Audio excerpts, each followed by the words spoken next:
We're going to win so much, you may even get tired of winning. And you'll say, please, please, it's too much winning. We can't take it anymore. Mr. President, it's too much. And I'll say, no, it isn't. We have to keep winning. We have to win more. Well, as you know from this show, Jackie never gets tired of winning. And apparently the president doesn't either. And it's exactly what he's doing from investment.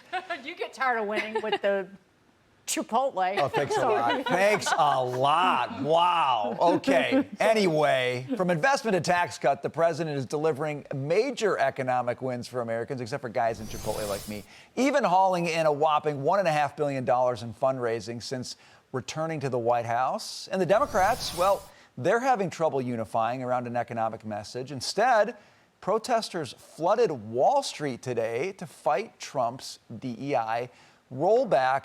So, Kevin, you're a guy who doesn't get tired of winning. Economics, I mean, there's been a lot of things that's helped the president here, but I think his economic results, in contrast to the stuff you see on the screen right now, is creating such a stark choice for Americans. I look at it a little more pragmatically, saying to myself, what was the mandate that he won on? We know for sure that it was immigration and the border. And so if you're using a fund, you've got a fundraiser now saying, look, I said this was my primary mandate, and I fixed it. And I'm asking you to continue to endorse what I'm doing, because I have other agenda items that I talked to you about at the election. I'm going to deliver on that. The economy, for example. If he had been fundraising the evening of April 3rd, I guarantee you he wouldn't take in as much as he's going to take in today as we hit new highs on the S&P.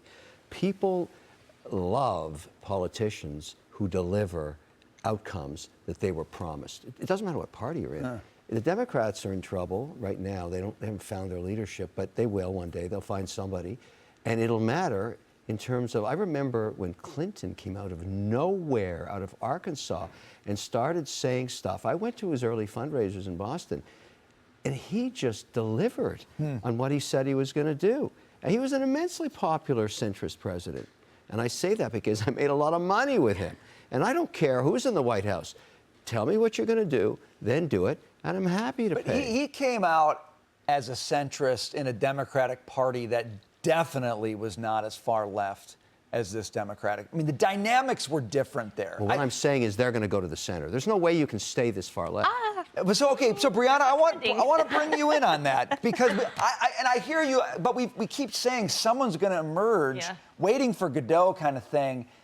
I don't know who's showing up right now. I don't see anybody even cracking that door open to say, hey, I'm the centrist that's going to capture this party. Yeah, not only do you not see anybody trying to present themselves as a centrist, but you see Democratic leaders failing to reclaim their party from far-left ideologues that are alienating voters across the country. For example, take Zohran Mamdani. They're not endorsing him yet, but they're also not shunning him. And this is a perfect opportunity to shun him because the entire country shifted right this past election. So this would be an opportunity for Democratic leaders to say, no, we feel the pulse of the nation. We know Zohran Mamdani and the guy in Minneapolis is too far left. We're going to orient ourselves. But they're not doing that. I don't think they have understood the message yet. Tiffany.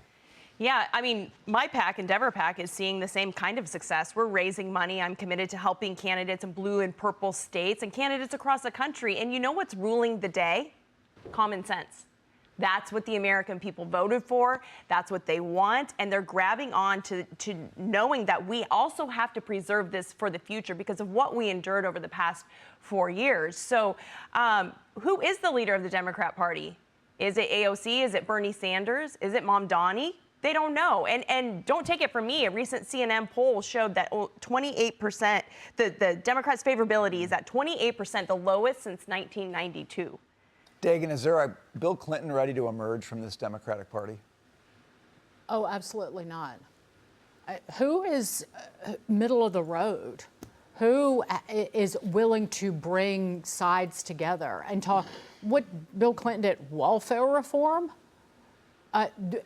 There's no one. And I'm reading about this march led by Reverend Al Sharpton. The fact that the National Action Network, the fact that he is still even part of the kind of lower tier leadership within the Democrat Party, Having lived in New York for 30 some odd years, I know what Reverend Al Sharpton has done.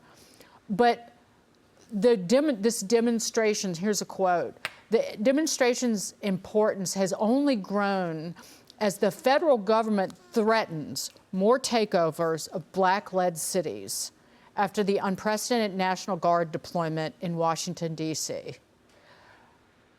Where is the black community protecting black lives in Chicago, where you have a black mayor?